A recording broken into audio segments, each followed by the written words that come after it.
Welcome back to United Way's Community Talk. I'm your host and MSA United Way Executive Director, Jenna Gullo, and co-hosting with me this morning, Ms. Amber Jensen from the United Way. Good morning, everyone. Good morning. And a special and quick hello to my lovely parents in Western New York. They were visiting here for 3 weeks. I'm trying to get them to move to Bismarck. Let's Gotta do come it. up with that plan. Come on, let's start a letter writing campaign to get That's them right. to get here. It's funny, though. They do love it. They love Bismarck, although it's a little chilly this morning. That is true, but they're used to the cold, so they That's really can't use that as Western an excuse. New York, exactly. Well, I'm also trying to get my nieces and nephews out here. People don't realize around the country how much growth we've been experiencing, what an exciting community and what great leadership we have here. We just heard from Dr. Mike Bitts and Jeff Lynn, the assistant superintendent over in Mandan Public Schools. And now we have the pleasure of talking with the Bismarck Public School Superintendent, Tamara Uselman. Tamara. Good morning. The Mandan boys are going to be a tough act to follow. Yeah, they're pretty smart, aren't they? They are. They know what they're doing. You know, it's so interesting, and I mentioned this to them off air. It seems as though there is just so much greater collaboration and communication across the river. I mean, between Bismarck and Mandan, I'm sure there's always been great relationships, but it seems as though when you came into your position and Dr. Bitts became superintendent in Mandan, you guys have really found out ways to work smarter together and really lean on each other. I love that. I love that, too. I think Dr. Bitts is just the kind of personality that is so easy to work with and still work really hard. And then adding Jeff Lynn to their team was an absolute genius move. So they're great to team with. It's good for all the kids all the way around. Yeah, it really is. Especially you probably have a lot of kids that go from Mandan to Bismarck or vice versa. Well, we share the Career Academy for sure. So that and the MREC, we have kids shared between us. That's nice. So for our listeners, what exactly is the Career Academy? Oh, the Career Academy is the vocational career technical high school coursework that Bismarck Public Schools offers, and we have kids enroll into that particular program from out of district. And then the MREC offers some career and tech ed classes too, and schools that don't have all of those programs will kind of co-op and join in so that kids still get a really good career and technical education course. Which is phenomenal because you're really preparing them for their careers, which, gosh, every business in town is just struggling to find good applicants and people with the skills. And your focus has really been on making them career ready. And it's not just those technical skills. I like how I was reading in your annual report, it's about having these kids be critical thinkers. I'm all for kids being career ready, but we aren't just creating workers for the world. We definitely want kids to be in positions of choice and having that personal empowerment. And to do that, they have to be highly skilled. So this huge academic content, but applied through critical thinking, I think innovativeness and creativeness. They have to be able to collaborate with other people, and to collaborate well, you have to be well skilled when you go to the table to do your collaboration. And then finally, our kids have to be able to communicate. So it is the 21st century kind of look at things that we're going after with pretty serious intent. And so where do you even begin with that model of thinking and preparing your teachers to incorporate all of that in addition to their lesson plans, or incorporating it within their lesson plans? We began this morning on that very project. It was our first day back with staff. We were at the Community Bowl, and so we had 1,000 teachers and probably 800 support staff come down to the bowl. And what we did is really explain to them where we are in this process. So we set the vision, and we went out and asked the community, what does a graduate from the class of 2027 need to know and be able to do? That's this year's kindergartners. You actually did a survey on that, We did. didn't you? We had 570 people respond from the community, and we picked out the themes.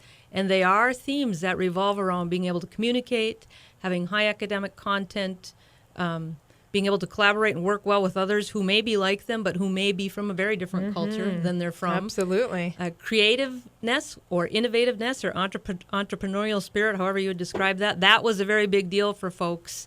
And then constantly communication. So that's what the community said that, and they'd like kids to be able to count, change, and know how to mow a lawn. Those were some on the more technical side.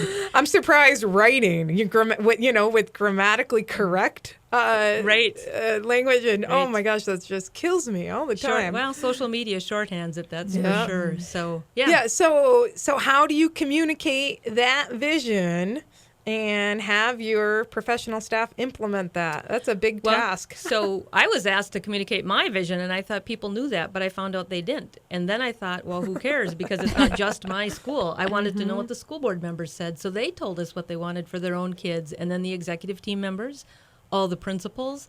And right now, at this very moment, they are in the schools asking staff, what do you believe the kids who leave our building, whether it's Lincoln Elementary or Bismarck High School or Horizon Middle School, what do you believe those kids should have to know and be able to do to meet the vision? Then we're going to get our vision hammered out. Just real skill sets about what we want kids, what should they be doing if they're meeting the vision. And we are going on learning rounds to take a look at what's happening. And then at that point, we'd be ready to talk professional development. Too often with teachers, you throw professional development at them without ever asking their opinion and having them weigh in. So we're slowing it down, and I think doing it the right way, and we began that today.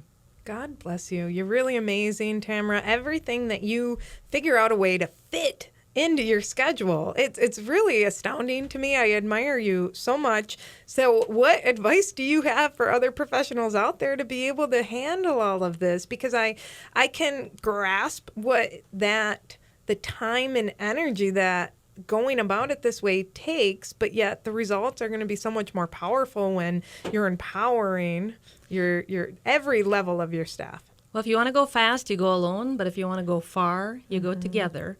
And so I've been lucky enough to work with an executive team that's just second to none. And when you're with your teachers and your support staff and you listen to your parents, when they want input, there's more wisdom in the room than one person has, and that is how it works, because there's so many people who are so much smarter than I am. And if I'm smart enough to listen, and then we collect their vision, then it's our job to make it happen. So you have seen tremendous growth since you started as the superintendent. In fact, I have data here that it says between 2011 and 2013, you had an increase of over 689 students. We have had an increase, and we're up a couple hundred again for next year. Those kids, the thing about student numbers is they move.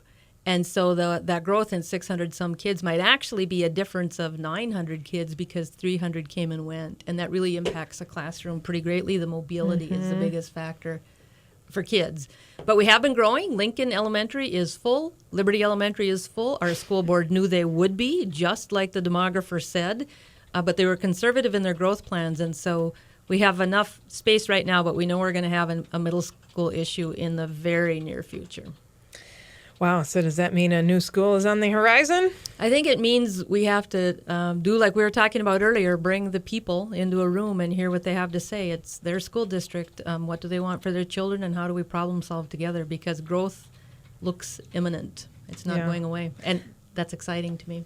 And you do have a ribbon cutting coming up. I know I'm going to be there on September 2nd with the Chamber Ambassadors. And then you have an open house. That's for Liberty, right? Right, Liberty. And Lincoln's was last year because we opened that one mid-year. So this is for Liberty.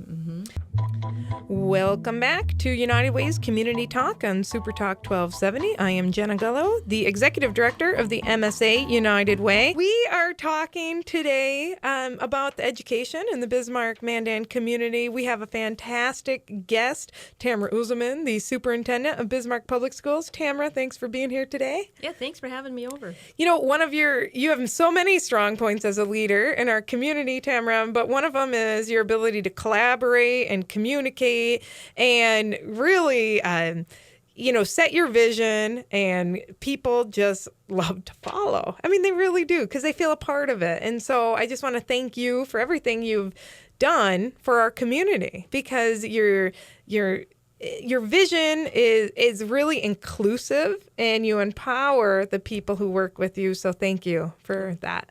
Thank you. Thanks. It's a good time to be in North Dakota with an awful lot of good, hardworking people. Yeah, we do. We do have a good community. They're so generous and giving. In fact, I don't even know if you know this, but Amber, you met with Fran Rodenberg, right? Yeah, we had a conversation over the phone to look at working how our women's leadership circle can get involved and help students, whether it be with reading. You know, recently we learned that 29% of our students don't feel they have a positive role model. And so what can the women's leadership circle do to get involved with those students' lives to help the students because of the growth? It's nice that everybody can kind of wrap their arms around these students and help out. Well, and you were just had a group for Day of Caring at Saxvik Elementary. Yeah, they helped sort all of the books. They also helped the social worker there get prepared for the upcoming school year because we have so many generous people that are dropping off coats, giving shoes because there are people and kids that are in need of that. And she just kind of had it in random closets all over the school. So it was nice for the Women's Leadership Circle to help organize, help prepare the teachers for this upcoming school year with the growth that they're seeing. That extra set of hands is so valuable that you brought into Saxvig. So thank you so much. Well, it's because of your teachers and your leadership, within those schools is so strong. Gosh, they're so darn appreciative, and we know that they put in a lot of extra hours on their off time. It's really amazing, the demands. So, Tamara, we know in our community, 1 in 12 people are living in poverty. What have you seen in the last few years as far as children who are at risk or high poverty students, and what are some of the things that the Bismarck Public Schools is able to do to address some of this? So we have seen huge poverty, and poverty is much more difficult for individuals to deal with when it also interfaces with mobility. And given the kind of growth we've had in Bismarck, the cost of housing, the limited amount of housing available, a lot of our kids who are most poor are also most mobile. And lack of a secure bed at night to know exactly where you're going home to, that makes it difficult to do homework. It makes it difficult to have nutritious snacks. So it makes it difficult to have coats like you guys were talking about at Saxvig. So it's a really big deal to have 1 out of 12 in poverty, and to know that most of the people in poverty, a good share of them anyway, are children. So what have we done? We have partnered with everybody who will partner, and the United Way has certainly been a good partner. The backpack program, for example, when we can send food home with kids over the weekend, we know that they will have some healthy meals. And that really came to be because the school nurse noticed kids were sick in school and dizzy and ill on Mondays, and that's because they were hungry.